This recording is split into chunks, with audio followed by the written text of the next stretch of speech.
LV Subrahmanyam Tirumala Tirupati దేవస్థానానికి సంబంధించి పూర్తి స్థాయిలో ఆ దేవదేవుడిని నమ్ముకునేటటువంటి వ్యక్తి, మహాభక్తుడు. ఇంతకుముందు ఈవోగా కూడా పనిచేశారు. ఆయన తాజాగా ఒక స్టేట్మెంట్ ఇచ్చారు. ఏదైతే ఆర్టిఫిషియల్ ఇంటెలిజెన్స్ వాడతాము తిరుమల తిరుపతి దేవస్థానం క్యూ లైన్లలో అన్నటువంటి వ్యాఖ్యలని తోసిపుచ్చారు. ఎందుకు ఇది అంటూ, అంటే చైర్మన్ నాయుడు గారు అట్లాగే ఈవో గారు మాట్లాడుతున్నటువంటి ఏఐ వాడతామని. ఆర్టిఫిషియల్ ఇంటెలిజెన్స్తో ఏం చేస్తాం? దర్శనం వేగంగా అయిపోతుందా? క్యూ లైన్లో ఏమన్నా ఇప్పుడు ఏమన్నా అక్కడ వాళ్ళు ఆర్టిఫిషియల్ ఇంటెలిజెన్స్ కంటే సిద్ధహస్తులు. తిరుమల తిరుపతి దేవస్థానం ప్రతి సిబ్బందికి పూర్తిగా తెలుసు అక్కడ ఏ టైంలో జనం ఎక్కువ వస్తారు, ఏ పండగకి ఎక్కువ వస్తారు, ఏ టైంలో ఎక్కువ వస్తారు, ఏ రోజున ఎక్కువ వస్తారు, ఏ రోజున తగ్గుతారు, ఇదంతా తెలుసు. దాంట్లో ఇంకా ఆర్టిఫిషియల్ ఇంటెలిజెన్స్ ఏంటి? మనకు తెలియని దాన్ని దాని ద్వారా చేయాలి. పోనీ ఆర్టిఫిషియల్ ఇంటెలిజెన్స్ ఏమైనా తోసేసుద్దా ఏంటి జనాల్ని, లేకపోతే నడిపేసుద్దా?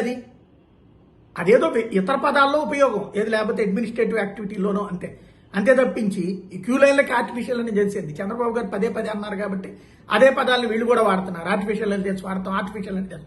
దాంట్లో ఏముంది ఆర్టిఫిషియల్ ఇంటెలిజెన్స్ వాడడానికి? అదే విషయాన్ని ఆయన ప్రకటిస్తూ ఇందులో ఏమీ ఉండదు, భక్తుడికి కావాల్సిన సదుపాయాల సంగతి చూడండి, ఏఐలతో పెద్ద పని ఏమీ ఉండదు అన్నటువంటిది హితబోధ చేశారు.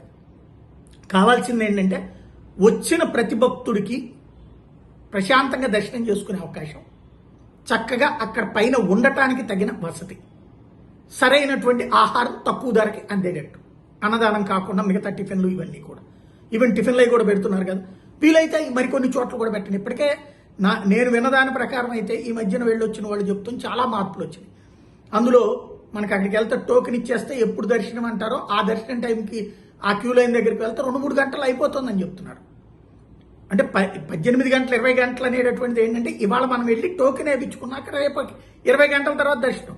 ఆ క్యూ లైన్లో అప్పటిదాకా ఉండక్కర్లేదు, వచ్చేసి మన పని చూసుకుని ఆ క్యూ లైన్ టైంకి ఎంటర్ అయితే చాలు, 3 గంటల్లో 4 గంటల దర్శనం అయిపోతుంది. ఇంకా ఆర్టిఫిషియల్ ఇంటెలిజెన్స్ అవసరమే. చక్కటి అడ్మినిస్ట్రేషన్ చేస్తున్నారు.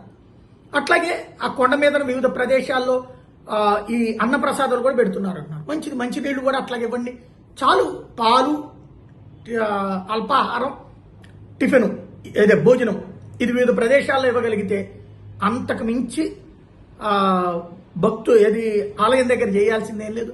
అలాగే వచ్చిన వాళ్ళు ఉండటానికి తగినటువంటి వసతి, షెడ్లు కానీ అట్లాంటివి వేసి పెట్టడం కానీ అట్లాంటివి ఏర్పాటు చేయగలిగితే ఇంకా బాగుంటుంది. ఎందుకంటే ఇప్పుడు 25,000-30,000 మంది ఉండటానికి వస్తుంది.